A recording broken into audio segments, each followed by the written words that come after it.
This evening, Minister Harman responds to accusations that he had lied to cover up government contracts. The new Parfait Harmony Road, built to last 20 years, is already crumbling. The Hague conference for members of the legal profession got underway last evening.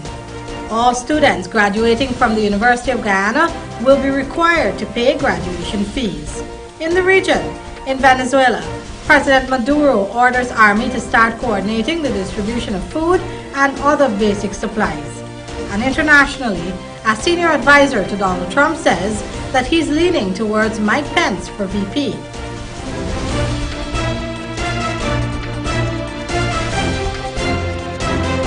From Safetv headquarters in South Ramsville Gardens, this is Safetv Headline News with Rihanna Hammond. Headline News is now being streamed live on our YouTube channel, as well as our website, safetvguyana.com. Join us. Minister of State Joseph Harman berated opposition leader Barrett Jagdeo for accusing him of lying to keep government contracts secret. On Thursday, at a post-cabinet media briefing, Harman said Mr. Jagdeo needs to think before he speaks. Andrew Weeks reports.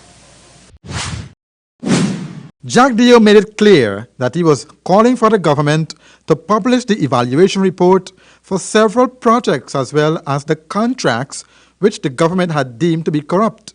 Jagdeo considered it absolute nonsense that Minister of State would inform the public that the PPC government back then had included confidentiality clauses in government's contracts. When asked for an explanation today, Minister Harman had this to say. But I can say this to Mr. Jagdeo, that there are some contracts that had so much confidentiality about it, that is so deeply buried, that until now we can't see them. And I make reference to at least two such contracts. One contract of the specialty hospital that he spoke about, and about some report into the specialty hospital. I spoke to Minister Jordan until this morning, and up to now we didn't see that contract as yet. So this one here, it has so much confidentiality and it's so deeply buried, but we've already spent millions of dollars on that contract, and yet the previous administration never brought it to light. Mr. Harman questioned the mental state of the opposition leader. The point is that the leader of the opposition, I don't know if he's been in the opposition too long already, but certainly he is behaving in a manner as if he don't remember things. Or it is that the previous administration under President Ramatar had him on outside. In fact, while we were in the opposition, we were invited here to these offices to meetings. And we were told that by the government that these are confidential arrangements and we're basically briefing you on some of them. But where is the contract? Where is it? So Mr. Jagdeo must, I believe, think a little bit before he speaks. Mr. Jagdeo further stated that the evaluation reports would show that in each of these cases, the PPC government had gone through the competitive tendering process. According to Jagdeo, there was a provision for government contracts to be tabled in Parliament. He said that there was absolutely no state secrets in the contracts, inclusive the Baishan-Ling agreement. Harman made the following remarks. Every week I come here and I release the contracts that have been debated or brought to cabinet, and then I believe it is put out on the ministry's website for you to go and check all these details after. So we don't have anything to hide. Responsibility to ensure that we provide good governance for the people of this country. And so while we have to pick up the pieces, we have to now reconstruct to make sure that we have a full understanding of what the previous administration did in very important sectors of this country and the economy of this country. So my answer to this is that these are two instances, and I dare Mr. Jagdeo to say otherwise. Rihanna, Mr. Harmon said that the opposition had its job to do and that the David Granger government had a country to run. He also advised Mr. Jagdeo that he could not run the government from the office of the opposition or Freedom House. On the contrary, the opposition leader is of the view that the government is reluctant to release the details of the contracts because they would show what they were labeling is contrary to their claims. Rihanna, back to you. Thanks, Andrew.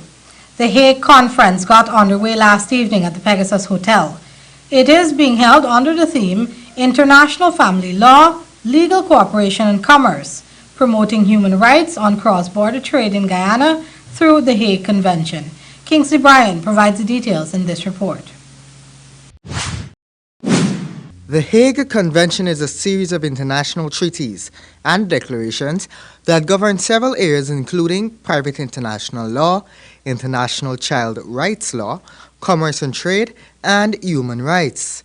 This is the first time the conference is being held in Guyana, and it is organized by the Hague Convention, UNICEF, and the government. Guyana is not yet a member of the Hague Convention, but President Granger in his address informed of the strides made by Guyana. Guyana itself has passed a number of important laws relating to the protection of children. These include the Status of Children Act, the Child Protection Act, the Adoption of Children Act, Sexual Offences Act, Custody, Contact, Guardianship and Maintenance Act. Guyana's legal architecture, however, relating to the protection of children and to issues of family law is far from finished. President Granger expressed the hope that the conference will assist Guyana in improving its legal and administrative systems for child protection. He also stated that it is hoped that from this conference, Guyana will be able to improve legal certainty and predictability in trade. However, the president noted that consultation is required before committing to the conventions. And aligning ourselves with the mission of the HCCH by becoming a contracting state will result in having a legislative framework reflective of international standards to resolve disputes. Williams disclosed that as part of Guyana's commitment to partnering with the HCCH, he has nominated the Honorable Chief Justice, Madam Yonette Cummings Edwards, and Madam Justice Roxanne George to be Guyana's representatives on the International Hague Network of Judges. The conference is the third and largest regional conference of its kind. There are approximately 22 delegates from the Caribbean community and the wider Caribbean region attending. When all negotiations are complete, Guyana would be the first country in the Caribbean region to have signed on to the Hague Convention. Rihanna? Thanks, Kingsley. The University of Guyana will be instituting graduation fees.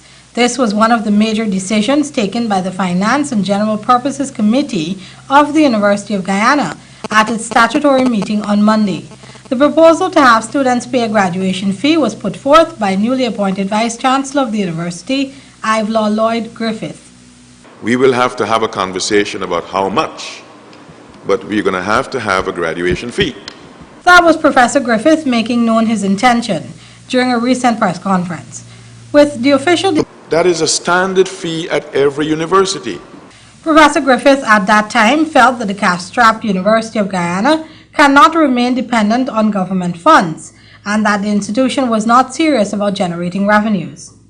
When you come and walk at that graduation or commencement ceremony, it takes thousands of dollars to put that ceremony on. This new fee, according to the university, will cover the provision of gowns to the relevant students, rental of chairs and public address system for the ceremony, the Chancellor's reception for students, the provision of diplomas, and the publication of graduation programs and convocation booklets, as well as diploma covers for students to safely store their certificates. Coming up on Headline News after the break, Minister Ferguson gives update on that aircraft that caught fire at the Eugene F. Correa International Airport, and Auditor General's views on government spending. Everybody knows John Lewis Styles as the Levi's and Dockers store. But did you know we're also an authorized dealer for Nautica, Perry Ellis, US Polo, Natural Issue, Joffrey Bean, and many others. We also carry the Bruno and Drill brands, who are actually the makers of Express shirts, at half the price of Express. So the next time you think of men's clothing, shoes, and accessories, there's only one choice. John Lewis Style. Simply different. With a distinctive flavor, Umder Palkagi is made from 100% pure vegetable oil. This palkagi is a delight when preparing sweetmeats and other dishes for healthy cooking with a rich buttery taste and aroma. It is used for religious purposes and is a principal fuel for burning. Umder Palkagi is light, pure, with a real ghee texture.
Only at Kissoon's can you get the guaranteed offer of up to 50% discount on every item in their blowout factory surplus sale.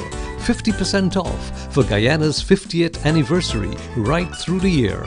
Check it out at their spacious factory outlet at Reinfeldt Industrial Park, where parking is no problem. They're in the mood to celebrate at Kissoon's. Once you want it, Kissoon's will make sure you don't leave without it.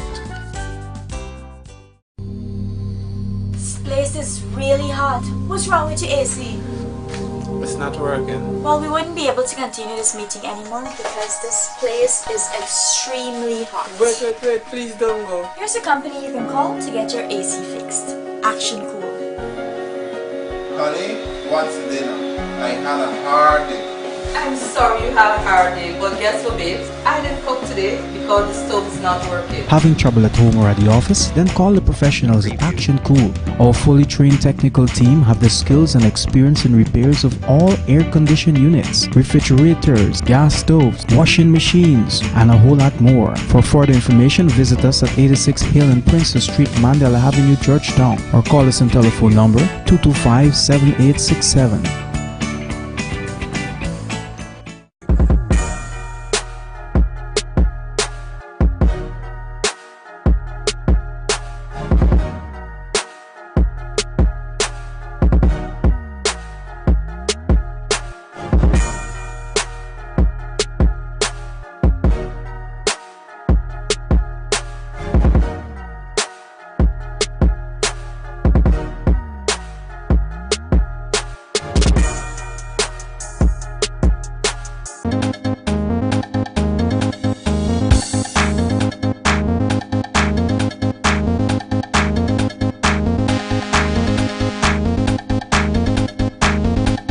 News at the Marriott Hotel yesterday, Minister Valerie Patterson confirmed this. If I should respond to that question, as far as I know, there is no acting CEO right now. Miss Myrna Pitt, who was the substantive CEO, her resignation is effective from yesterday. A letter was sent by the board to Mrs. Dennis King Tudor, who is the head of operations, informing her that the board has now appointed her as acting CEO. It seems like no one wants to take up the job as CEO of the Central Housing and Planning Authority. Minister Patterson explains why. My discussions with Ms. Tudor, she has not accepted that appointment, and one of the reasons she gave to me is that she has been ridiculed publicly by this board of CHNPA. Publicly it was said that both herself and Ms. Pitt would be sent off the job, and so she feels as though she's not worthy in the eyes of the board to act as CEO, even though she has done it for many years before. Chairman of the board is Mr. Hamilton Green, who also runs the CHNPA with an iron fist, cleaning out corruption wherever it leads. Case in point is the turnkey housing project, where millions of dollars went missing. Mr. Green stepped in and fired the entire staff in that section and called in the police. However, as for the millions missing from the turnkey housing project and the future of the project, Minister Patterson said, well, as far as I know, the investigation is still ongoing. It's not yet conclusive. Some of the employees are off the job. As of yesterday, some of them are still on the job. The CHNPA board has beefed up security because, you know, there is allegations of theft, large-scale theft from both the bond and the homes that are currently being built, toilet bowls and other stuff. So the investigation is not yet, and there is no decision. And so I want to say, because persons have been calling in, persons who have applied for the turnkey houses have been calling me, calling other officers of CHNPA and so on.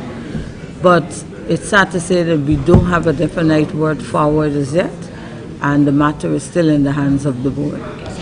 Rihanna, according to Minister Patterson, some work on the turnkey housing project is still ongoing, but not at the pace expected. There are 141 house lots to be completed, and applications for the turnkey housing project has to date surpassed the over 800 mark. According to Minister Patterson, persons who have taken house loans are still living in apartments and are running out of time, and their finances are low. Some are eagerly awaiting the completion of their homes, but it's all up to the CHNPA board to complete the project or remedy the situation. Rihanna, back to you. Thanks, Andrew. At a whopping cost of $604 million, the La Parfait Harmony Access Road, which was built to last some 25 years, has already started to crumble. The construction of the road was done under the purview of former Minister of Housing Irfan Ali. The 3-kilometer thoroughfare runs through a rice field, linking the West Bank Public Road to the rapidly expanding La Parfait Harmony Housing Scheme. Government even managed to save a chunk of money because the land for the structure was donated. Like in the case of the turnkey homes, the coalition government is now left with the responsibility of ensuring that this structure too is remedied. Minister of Communities Ronald Bulkan briefly told Headline News via telephone that he plans on looking into the matter. When the contract was executed, how much? What was the liability period? What was the specifications, you know? The structure, which was commissioned in September of 2014, is now riddled with potholes. The contracting firm, Geico Construction Incorporated, headed by Kumar Singh, today embarked on repairs. But substandard road work is nothing new to Guyana. A majority of the roads across the country are in deplorable conditions. This is why TCL Guyana has been lobbying for the government to embark on building concrete roads that are known to last for more than 30 years with little or no maintenance. Such a decision is still to be looked at. Junior Public Infrastructure Minister Annette Ferguson explains that government is still awaiting the report from the FAA on the aircraft that caught fire at the Eugene F. Correa International Airport. She also commented on the status of the Port Kaituma Road upgrade. Kingsley Bryan provides the details in this report. Following the incident at the Eugene F. Correa Airport on June 20, an investigation was launched to determine the circumstances surrounding the small explosion. An engineer attached to Roraima Airways was injured during the incident, which saw the right wing suffering damages. Minister Ferguson, when questioned on the status of the investigation, relayed the following. I know for a fact that the FAA, they would have conducted an assessment, so we're actually awaiting the report from the FAA. The aircraft, a Briton Norman Islander, was at the time on the ground in the hangar. It is reported that the aircraft was undergoing a routine maintenance inspection at the time of the incident. Minister Ferguson said that in moving forward, some advice will have to be had from the Ghana Civil Aviation Authority. Well, I guess the General Counsel for the GCAA, she will advise us accordingly. Perhaps we will have to look at the current legislative, and if there is any amendment to be done in order to avoid such a recurrence, then we will have to go forward with those amendments. Meanwhile, Minister Ferguson announced that the Port Kaituma Road, which has been in a state of disrepair for some time now, may soon be getting some much-needed attention. However, when those works will begin remains a mystery. As far as I'm aware, we had tenders were out, and those tenders were approved, got Cabinet's no objection, so work should commence anytime soon in the Port Kaituma area. There is no set date for the commencement of works, and this may have frustrated residents who have already staged protest actions in front of the NDC office. Cabinet approved the $30.8 million contract to Vijay Prasad and Sons Contracting Services for the stretch of road from Port Kaituma to Matthews Ridge, as well as a $28 million contract to V. Delip Enterprise for the Matthews Ridge to Barometer Road. Rihanna, back to you. Thanks, Kingsley. Auditor General of Ghana, Deodat Sharma, is of the view that serious mismanagement of government spending over the years is a cause for concern. Andrew Weeks reports that according to Mr. Sharma, many public accounts committees in the region have not met for years. Auditor General Deodat Sharma, when asked about the findings on the financial audits and his thoughts about transparency and accountability where government spending is concerned, Sharma said, Financial audit I'm presently, that report will be public when I lay my report in the National Assembly by 30th of September. So it's confidential, I can't disclose anything until it has been laid in the National Assembly.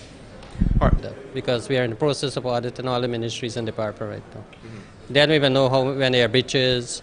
I could point out one problem right now with the procurement of drugs, remember? That was all the appropriation accounts for the region would be overstated by that amount. They would be overstated, you Overstated, yeah, because no drugs are purchased. Nearly $500 million worth of drugs. Mr. Sharma was speaking to Headline News on the sidelines during the opening ceremony of the Caribbean Organization of Supreme Auditors Workshop on Parliamentary Oversight. When further asked if, over the years, the former PPC government had spent taxpayers' monies wisely, Mr. Sharma said, Well, read my report and you're going to see where there are shortfalls. There are some qualifications, there are some issues there that we brought. There are overpayment on contracts. Logbooks haven't been implemented in certain instances, so you will see some of those. When it comes to overpayment of contract, when it comes to overpayment of contract, where does the buck stop with the office? Well, we make the recommendation, but we also can do a forensic audit and call in the police with some of these issues, which we are presently doing. I think in one case, an engineer is in front of with the police matter.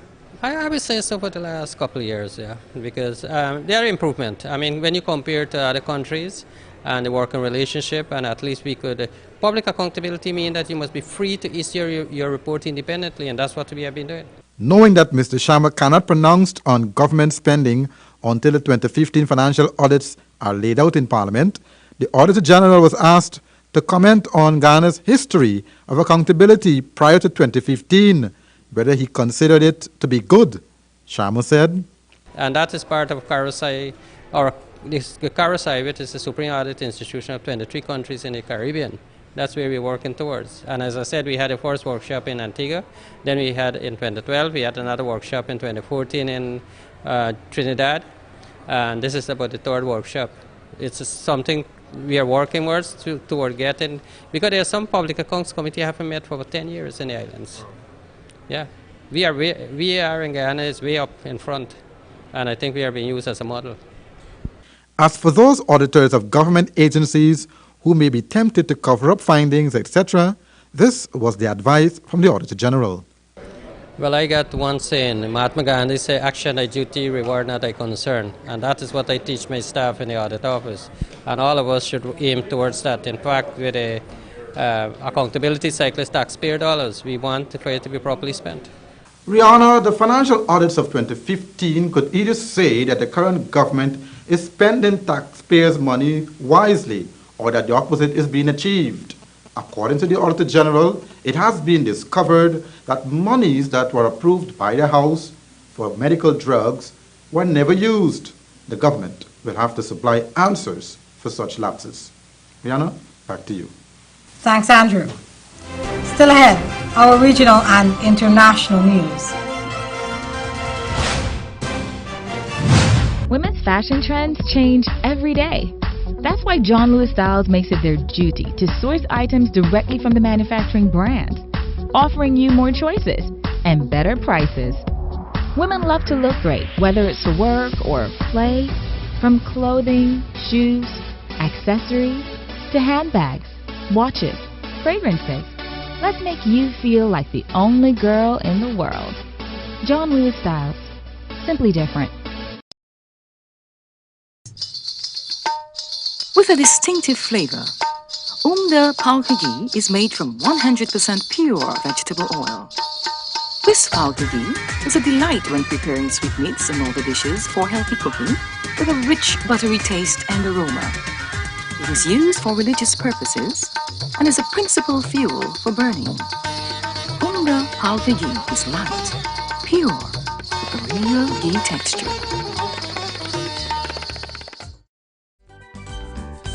Don't let this moment in history pass you by.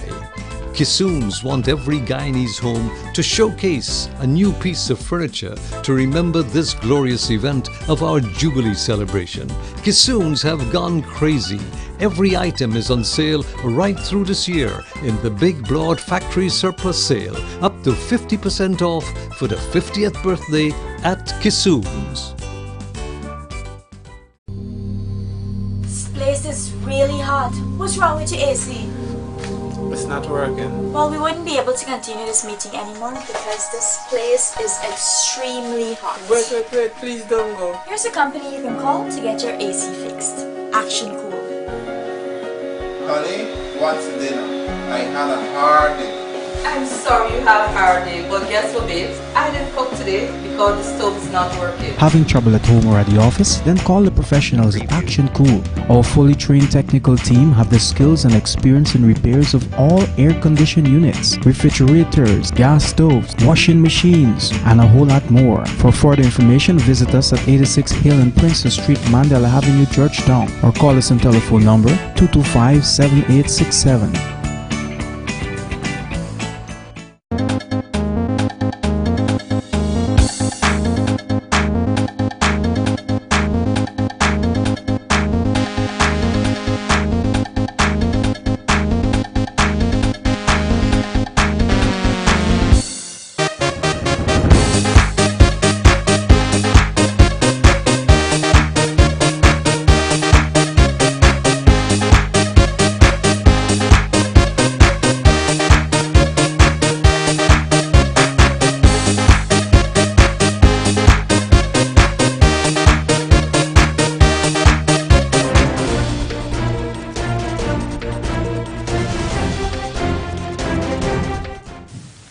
In news from the region now, Venezuela's President Nicolas Maduro has put 5 key seaports under military control, a move that shifts even more power to the army. On Tuesday, Maduro ordered the army to start coordinating the distribution of food and other basic supplies. Venezuela is struggling with a deep economic crisis, despite having some of the world's largest oil reserves. Al Jazeera's Virginia Lopez reports from Caracas. These long queues of people waiting for goods shows just how severe shortages in Venezuela have become. Food has become so scarce and lines so long that even the arrival of a truck full of load does not guarantee everyone here will walk away with something to take home. Handing out numbers to mark the order of arrival no longer helps to ease mounting tension. So President Nicolás Maduro has asked the military to take over. I've given the commander of strategic operations the order to put Minister of Defense Vladimir Padrino Lopez as head of the new program of sovereignty and economic development. This new appointment grants even more power to a military that is already at the head of key financial and importing activities. As of Tuesday, the distribution of food, but also the control of these food lines outside grocery stores, will fall under the responsibility of the Minister of Defense. The people in these lines have said that none of the other previous plans to curb shortages have worked, and that their wait just keeps getting longer. While patience and faith on the government has all but vanished. I don't think this situation will get any better, because as long as there's no production in the country, we won't be able to find anything. And filling up these empty shelves is a problem that the military were not trained to do. Buena parte de la distribución de medicinas la llevan los militares. Buena parte. A good part of the distribution of medicine is in the hands of the military. The distribution of currency under the exchange control has also been under the military, and in these and all the other areas of the economy that they have controlled, performance has been deficient. On Monday, the government seized the manufacturing plants of paper giant Kimberly-Clark after the transnational decided to halt operations, citing a lack of raw material. Many predict that paper-based goods like toilet paper and diapers, already hard to find, will now vanish completely from Venezuelans' lives. But as Venezuela slips further into economic and social chaos, Monday's extraordinary announcements failed to surprise the population, too worn out to react. Virginia Lopez, Al Jazeera, Caracas. And internationally, a senior advisor to Donald Trump says that he's leaning towards Mike Pence for VP. CNN has our story. On the phone with a few this morning who say the following, and this is all under the headline of all indications are very, very much that Mike Pence will be Donald Trump's nominee. Having said that, at least as of when I came on air with you, our sources were saying that Donald Trump had not made that very, very important call to say, please, Mike Pence, will you be my nominee? And at the other end of that call, Mike Pence accepting it. That has not happened, at least in the past 30 seconds or so before coming on with you, according to our sources. However, here's what we are told. A couple of things. Number one, Trump and Pence did speak last night, late last night, and that, according to the person I spoke with, Trump leaned in very much to the concept of Pence being his choice for his running mate. Number two, the planning going on inside Trump world as we speak is for Mike Pence to be the guy to show up with Donald Trump at 11 a.m. tomorrow in New York City, to be the formal running mate, to be the man that he formally picks. And that's according to several sources familiar with the process. And it just in conjunction with that, to give you a little bit of color of how that's playing out, one of our colleagues, Jeremy Diamond, is on the plane heading from Indiana to New York with Mike Pence's deputy campaign manager for his campaign for governor in Indiana. This is not somebody who makes regular trips to New York. I think it's fair to say that we can read something into that. And then the last thing I want to report to you is that I'm told that Mike Pence has all of the paperwork ready to go, ready to file, to take himself off of the ballot in Indiana. Now, why is that important? Because he is up for re-election, and state law says that he, in order to get off the ballot and allow somebody else to run as a Republican, that has to happen by noon tomorrow in Indiana. So that's ready to go so that they can make way for somebody else. So those are the developments now. I want to emphasize, again, before coming on with you, our sources are saying that the actual call had not been made. Donald Trump didn't pick up the call and say, Mike Pence, will you be my running mate? But all indications are that the communications have been totally in that direction. Again, it is for any candidate, we need to say it's not a done deal until it happens, even more so for somebody who likes to be unpredictable like Donald Trump. And that's SafeTV2 Headline News for this Thursday evening. As we take our leave, we invite you to find SafeTV2 Headline News on Facebook, YouTube, and safetvghana.com. You can also tune in tomorrow morning at 6:30 for a rebroadcast and Friday evening at 6 o'clock for more news. For now, I'm Rihanna Ahmad signing out from your newscast. You have a blessed evening.